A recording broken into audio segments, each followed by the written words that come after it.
Hello friend, welcome back to my channel. আশা করছি তোমরা সবাই ভালো আছো। চলে এসেছি আবারও একটা সুস্বাদু রেসিপি নিয়ে। তো এটা লাউ পাতায় কই মাছ সেদ্ধ। তো এটা রান্না করতে গেলে প্রথমে লাগছে একদম দেশি কই মাছ। দেখো সাইজে একটু ছোট, কিন্তু স্বাদে কিন্তু কোনো অভাব নেই, একদম স্বাদ ঠিকঠাক ছিল। আর লাগছে কচি কচি লাউ পাতা। একটু পাতাগুলো যদি একটু বুড়ো হয়ে যায় তাহলে কিন্তু সেদ্ধ হতে একটু সময় লাগবে। আর লাগছে দেখো এখানে আদা আদা আর ধনে আর জিরেটা আগে থেকে বেটে নিয়েছিলাম, তো দেখাতে পারিনি তার জন্য। তো ধনে জিরে আর আদা বেটে নিচ্ছি। আমি সামনে গামছাটা নিয়ে একটু প্রোটেকশান দিয়ে নিচ্ছি, কারণ গায়ে ছিটে ছিটে লাগছে মশলার যে জলগুলো। তো দেখো আমার বাটা হয়ে গেছে, এবার তুলে নিচ্ছি। চলো বন্ধুরা, এবার লঙ্কাটা বেটে নিই।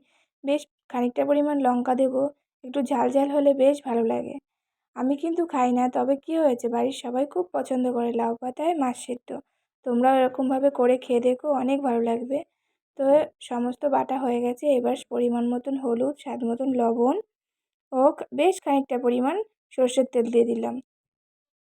এবার চলো, এরকম একটা সুতো লাগবে যেটা দিয়ে লাউ পাতাটাকে ভালো করে মুড়িয়ে বাঁধতে হবে।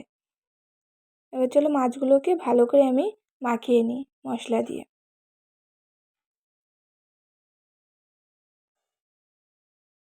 তো দেখো বন্ধুরা, আমার মাছ ভালো করে মাখানো হয়ে গেছে। এবার একটা এরকম লাউ পাতা নেবে, তার ভিতরে একটা করে মাছ দিলাম। আমি তিনটে করে মাছ দিচ্ছি, যদি বড় মাছ হয় একটাও দিতে পারো, যে যেরকম পারো।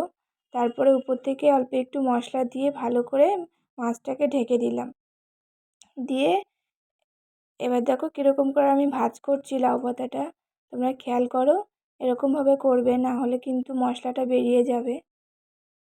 তো দেখো আমি চারিদিক থেকে এমনভাবে ভাজ করে দেব যাতে কোনো জায়গার থেকে মশলাটা যেন না বের হয়। একটা পাতা যখন মোড়ানো হয়ে গেছে, উল্টো দিক করে ঘুরিয়ে দিলাম, দিয়ে আরেকটা পাতা দিয়ে দিলাম। তো দেখো আমি কেমন করে ফোল্ড করে দিচ্ছি। আর এদিকে দেখো যে পাতার যে বোটাটা, সেটাকে ভালো করে হাত দিয়ে ভেঙে দিচ্ছি, নাহলে মোড়াতে অসুবিধা হচ্ছে। পাতাটা ছিঁড়ে যাবে উপরে পাতাটা যখন মোড়াবো। তো দেখো আমার দুটো দিয়ে ভালো করে মাছটাকে কভার করা হয়ে গেছে। এবার সুতো দিয়ে ভালো করে বেঁধে নেব। তো দেখো আমি কীরকম আলতো হাতে মাছটাকে সুতো দিয়ে ভালো করে পেঁচিয়ে নিচ্ছি। বেশি করে টাইট দেবে না, তাহলে কিন্তু পাতাগুলো ছিঁড়ে যাবে। তো দেখো আমার ভালো করে মাছ মোড়ানো হয়ে গেছে। এবার সুতোর দু সাইডের মাথাটা নিয়ে হাত দিয়ে জাস্ট এরকম প্যাঁচ দিয়ে দেবো, তাহলেই এটা বাঁধা হয়ে যাবে। এটাকে গিঁট দেওয়ার কোনো প্রয়োজন হবে না। দেখো আমি মুড়িয়ে দুটো সুতো একসঙ্গে পেঁচিয়ে নিলাম।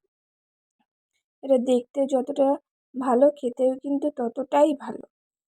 তো চলো এইভাবে সমস্ত মাছগুলোকে আমি ভালো করে বেঁধে নিই। তো দেখো আমার সমস্ত মাছগুলো ভালো করে ফোল্ড করে বাঁধা হয়ে গেছে। এবার ভাত উতরানোর অপেক্ষায় বসে আছি, টকবক করে ফুটবে। তো এদিকে দেখো ভাতটাও টকবক করে ফোটা শুরু করে দিয়েছে। এবার এই ভাতের ভিতরে এক এক করে সমস্ত মাছগুলোকে দিয়ে দেব। মাছগুলো দিয়ে ঢাকনাটা আটকে দিচ্ছি যতক্ষণ না ভাত হবে ততক্ষণ পর্যন্ত। তো দেখো আমার ভাতটাও প্রায় হয়ে গেছে।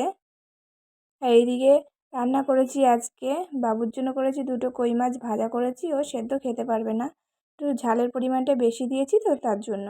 এদিকে করেছি ছোট ছোট পার্শে মাছ ভাজা, আর এটা মেথি শাক করেছি বেগুন দিয়ে। পার্শে মাছটা আমি খাবো এবং সবাই খাবে, আমি তো কই মাছ খাই না। আর এখানে করেছি রসুন আর পেঁয়াজ দিয়ে কচুরলতি ভাজা। আজকে এমনি শুকনো খাবার ভাজাভুজি। একে একে সব মাছগুলোকে হাঁড়ির থেকে বাইরে বের করে নেব। আর এরকম সুস্বাদু রেসিপি পাওয়ার জন্য আমার চ্যানেলটিকে অবশ্যই সাবস্ক্রাইব করে দেবো।